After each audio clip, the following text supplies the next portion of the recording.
Welcome to a special on-the-road version of Monday Movie Pickup. So in this episode, I just took some video off of my iPhone of some of the different half-price bookstores we went to in the Twin Cities area. I usually go look at the Laserdiscs since I don't find many of these locally almost ever. What we got here is The Rescuers, which is for $15, which usually these Disney ones kind of go for a higher price. I maybe would have bought it, but the only reason I didn't was because it's actually not the 1999 version, which has the infamous naked woman in the window, which was edited in by some notorious Disney employee. We got a Prince and the Pauper Laserdisc here, which that's kind of cool. I didn't know there was a separate release for that movie.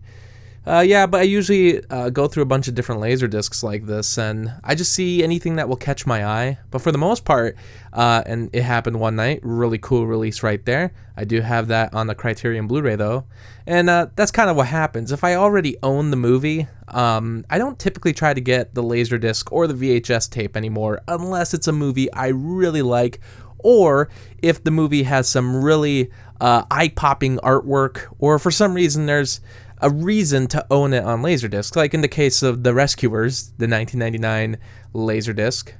And that would be pretty tough to find anyway, just because they did a recall of it, and the ones that were replaced didn't have much different from the ones that were originally recalled. And then we have Yankee Doodle Dandy here. I just watched that movie recently. What I love about Laserdisc is that you can open them up and they have all this artwork inside. That one was actually a bit lazy. They're just giant pictures of James Cagney, but sometimes they get really detailed with the images and the artwork. That's really why Laserdisc is so cool. It is a lot like records, how they really take advantage of how much space is available for the art. Now, if you look here, Once Upon a Time in the West, as you can see there's the famous shot for the climax of the film.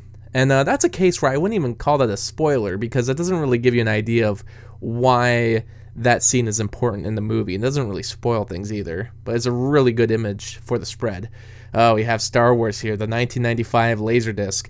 I almost thought about buying this. This was $30 though. The thing is, I own the 2006 DVD release, which is actually the best way possible at the moment to get the unaltered versions of the movies. There was a definitive set that was released by 20th Century Fox, but from my understanding, that doesn't actually include the originals. That still includes the versions that have made some different sound changes, because every release of Star Wars has made slight changes like that. The most famous change was adding A New Hope to the opening VHS, and I think some other ones before that. And I think that includes the definitive Laserdisc release that there was. I have Singin' in the Rain, and another really great movie, but it's not a movie that I think I need to own on Laserdisc. I'm a fan of it, but that's the thing. I'm very limited, but I love these double features, though. Those are two movies I've never heard of, and I'm like, well, does it have a DVD release? I don't really know. And see, sometimes I will do the research to find out if there is a DVD release of it or a Blu-ray release, because if something is only available on VHS but it has a Laserdisc release, it's the best way to get it. Our Gang, which I have a VHS set of, if you've ever noticed in my videos, a lot of that stuff got released multiple times on multiple different formats, either because it was really easy to get the rights to, it was because some of them were public domain, or at least companies thought it was public domain. Sometimes it wasn't even.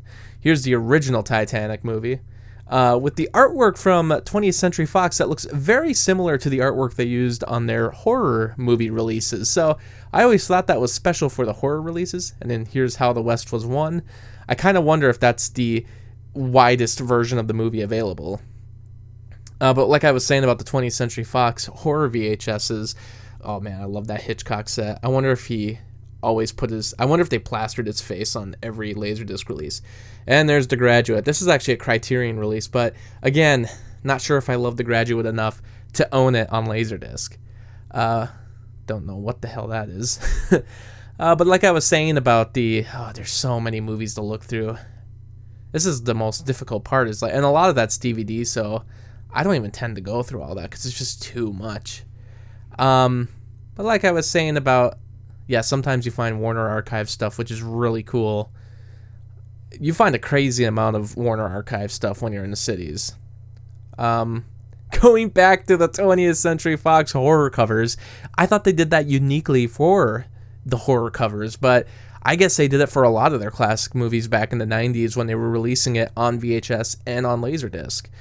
Oh man, we got a bunch of just, and you see a lot of the common movies here, I'm actually surprised I didn't pick up The King's Speech, because I do need that movie since it was an Oscar winner and I've been picking those up.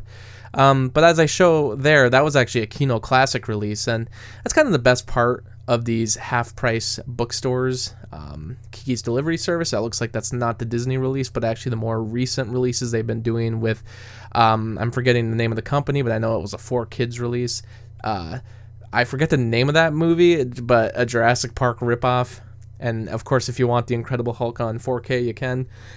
But yeah, when you're out in the cities, which is a much bigger city than where I live, and I'm talking specifically about St. Paul and Minneapolis, there is a lot more options for movies you can buy. Of course, you'll see multiple copies of movies that you can find anywhere. And there's a Criterion release for a movie I had never heard of, but it is an Ingmar Bergman movie, and I'm assuming it's on my Ingmar Bergman set. So even though I haven't heard of the movie, I probably own it. But you see a lot of common movies like the Star Wars, the Lord of the Rings, but also you see a lot of Criterions because you just have a wider amount of people who are bringing these movies to the half-price bookstores. Whereas in my area, you don't really have many people who are buying movies, and if you do, you don't really have them buying Criterions. There was one store we stopped at this day that had tons of Warner Archive stuff. In fact, there was stuff from 2021 that was just released. So like someone literally did their 4 for $44 sale and then maybe immediately brought the movies back to or to resell them anyway after watching. There's Patton. I actually did get that movie because that was a movie that won Best Picture, which I was looking for on the back to verify, and I didn't own it. I only ever saw it on the plane. And there's Layer Cake. Still want to check that out, but I did end up purchasing that. One of Matthew Vaughn's first movies. And I don't really get why I didn't get the King's Speech, though. And then here's a movie from Vinegar Syndrome. So that's another company that, they don't do a whole lot of releases, but they did things like Tammy and the T-Rex and Rad. I actually found a copy of Rad at a different half-price bookstore this same weekend. So it's pretty weird. It's pretty weird that you can find, movies that quickly. There's Airport, which was actually filmed at the Minneapolis airport. And there's Adventures of Mark Twain, the weird movie I'd heard about on the internet years ago that looked terrifying. I found it out in the wild like that. But that's kind of the best part, is just finding those Blu-ray releases for companies like Criterion and Kino, and then looking through the Laserdiscs. A lot of silent films are on Laserdisc that had multiple releases, and I don't really know how they look compared to their VHS counterparts, which the VHS versions were never very good either, because they were either public domain with really bad transfers, or these companies thought they were public domain and they were just getting away with it. And I don't really know how. That Fugitive release, I actually thought about it, and I got excited for that Cocoon Laserdisc because I actually thought it was for the first one, but it was unfortunately the sequel. Sneakers, that was a movie we just brought up during the podcast, and there's The American President, which I did a review of on my channel. I would have gotten that Laserdisc of Cocoon if it was the first one, because that Blu-ray's extremely expensive, out of print, hasn't had another release since, and Grumpier Old Men, filmed in Minnesota, so you often see that movie out in the Laserdisc piles. Thanks for watching, everyone. Thanks for watching the video, and special shout out to Anthony, Anna, Kirsten, Lucas, Ryan, and Robert for the support on Patreon. By joining my Patreon, you can get exclusive videos and blogs, and for only $7, you can request your own movie review. I hope you stick around, cinephile, and have a happy, productive day.